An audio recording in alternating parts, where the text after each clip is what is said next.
Hey guys, welcome back to today's video. Today is Sunday, March 1st, 2020, and today we're going to be discussing pretty much the fact that Pete Buttigieg just dropped out of the presidential race not even more than an hour ago.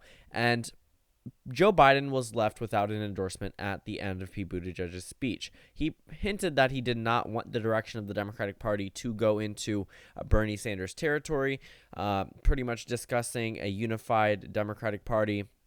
And he's been doing this throughout the campaign trail, where he takes knocks at both Donald Trump and Bernie Sanders supporters for being so, in his view, toxic in the way that they are pushing away Democrats from the Democratic Party. But he did not endorse anyone in this race. But there is a general idea as to where Pete Buttigieg's supporters are going to go. A lot of people seem to think that they will go automatically to Joe Biden, considering that Pete Buttigieg is one of the final moderate candidates that I guess now is no longer in the race. Donald Trump tweeted out that this is the end of Bernie Sanders because this was strategically planned. Bloomberg is here to jump up Joe Biden's numbers a day before or 2 days before the Super Tuesday primaries and caucuses, but that's all speculation there. But we're going to go ahead and take a look at state-by-state polling data and discuss where these voters are going to go. Pretty much if you average out all of the three most recent Democratic primary polls and you take the second place winner, Biden and Sanders come out on top with about even, and then it goes down to Warren and then Bloomberg. And in one poll, it had Klobuchar on top, but I think that was pretty much an outlier. It had 30% for Klobuchar for second place and then 26% for Warren, and the total percentages added up to around 150%. So it really just did not make sense. So I won't be taking that one too far into consideration. But to be completely honest, this Buttigieg dropout might help Joe Biden, because even if he's getting 30% of the vote, he's going to become viable in states that he might not have been before. For example, California. He's barely at 15% there. He's going to need to win that 15% in order to get delegates from the state of California. Now, that's probably going to happen because a lot of these numbers are going to be inflated once we actually hit Super Tuesday, but it's definitely going to matter in certain states such as California, where there's a huge delegate prize and there cannot be only one candidate getting delegates. Otherwise, it would completely decimate the campaigns of other Democratic candidates. If Bernie Sanders wins all the delegates in California, that would completely ruin the Biden campaign and cut off all momentum that he had moving out of South Carolina, unless somehow he makes up for it in other states. But these Buttigieg supporters, I think they're going to evenly distribute among Sanders and Biden, and then maybe pass a little bit to Warren. But other than that, I think that the numbers will be generally unaffected, but it will help Biden in the aspect that it makes him a viable candidate in the state of California, most likely. Moving over to the state of Texas, another very large and very important state. Sanders currently leads by 9%, the most recent poll that was taken after the South Carolina primary. There is other data from today, which I don't know why they're throwing in here, but shows Sanders ahead by 4% in the state. Still averages 9%, so we should expect a Sanders victory in Texas. However, Buttigieg has 8% of the vote here. Again, could help Biden enough that he gets a little bit more delegates, but generally I think that these projected winners are around the same. Moving over to North Carolina, Buttigieg only had 7% here. This is a very reoccurring number across all of these states. This is why he dropped out. He was not expected to do well on Super Tuesday, and continuing this primary race would only waste his funds. And to be completely honest, he's young. He has a long time to run yet again, and he's probably going to do it, to be completely honest. He is very opportunistic. Very similar to Obama in speaking styles. We saw that tonight with his concession speech, not really concession speech, suspension speech. And he still has yet to announce where he's going to pledge his delegates to. It is possible he does endorse Joe Biden tomorrow or another candidate, but there's no clear indication as to who he's going to choose for the 2020 Dem Nom moving forward. But North Carolina, Biden narrowly leads here. Adding Buttigieg's numbers to both him and Bernie Sanders still pushes them up, but right now it looks like it's going to be the same top three candidates being considered for delegates out of North Carolina. Moving over to Virginia, both Sanders and Biden had huge events here recently. Sanders is actually ahead with Buttigieg in fourth place, but Bloomberg in second place. A lot of B's up here. Biden in third place, but I do not think that is going to be the actual numbers once we hit it. I do think that Biden is going to have a little bit larger of amount of support, but 538 currently projects a Biden victory in Virginia. I don't really know where they're getting those numbers from, but it does seem plausible. In Minnesota, Klobuchar is the expected winner. Buttigieg actually polling down at 3% in the most recent poll, previously 10%. I think that if he was still in the race, it would be somewhere mid 5, 6, 7, like every other state.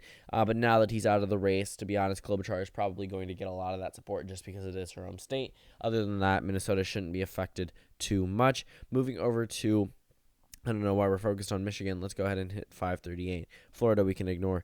Other states that we didn't really mention in terms of the Democratic primary, Tennessee. Not much data from the state of Tennessee. Sorry about that. I think I'm sick. But right now, Biden is expected to carry the state of Tennessee. This doesn't really change based off Buttigieg dropping out. He didn't really have a chance at a lot of these southern states as he didn't in South Carolina. But it really makes sense that Biden has pretty much gone up overall, other than nationwide. Nationwide, actually, the no one winning category has shot up even higher, highest it's ever been in this entire campaign season. But moving over to states like Tennessee and Alabama, it looks like Biden is going to take away with a pretty substantial lead in some of these states as well. Oklahoma as well. This was actually Bernie Sanders' territory from 2016, which is surprising as to why the top two candidates are not Bernie Sanders, but that really all depends on how the state votes. Right now, it looks like Biden is going to win the state of Oklahoma, but again, things can change practically overnight, as we saw from the state of South Carolina, boosting up Biden in a number of states. Arkansas, Biden is expected to carry the state of Arkansas. Utah, Sanders is definitely going to dominate here. I mean, looking at the percentage, it's almost to 90% chance that he wins, 89%, almost there. Moving over to the state of Maine, this is an area where Sanders is expected to win as well. There was a point in time where Biden led in a number of these states, but that's because of his nationwide lead. Obviously, that's not too much of a possibility. But now Sanders is expected to, obviously he's going to carry the state of Vermont. That's not anything to be contested. American Samoa, there isn't much data there, to be completely honest. I think this will be Bernie Sanders, but it is possible for Biden to take away here.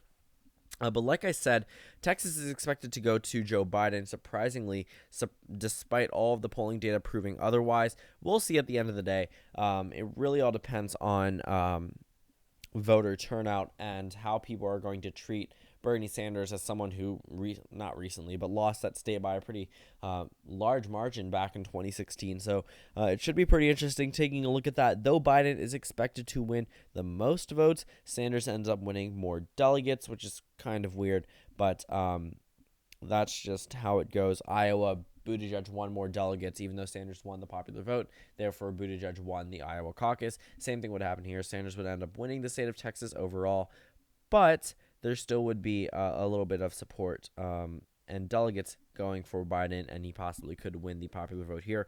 But like I said, moving over to the national view, Buttigieg dropping out pretty much lowered the chances of every other candidate as well, including Biden, including Sanders.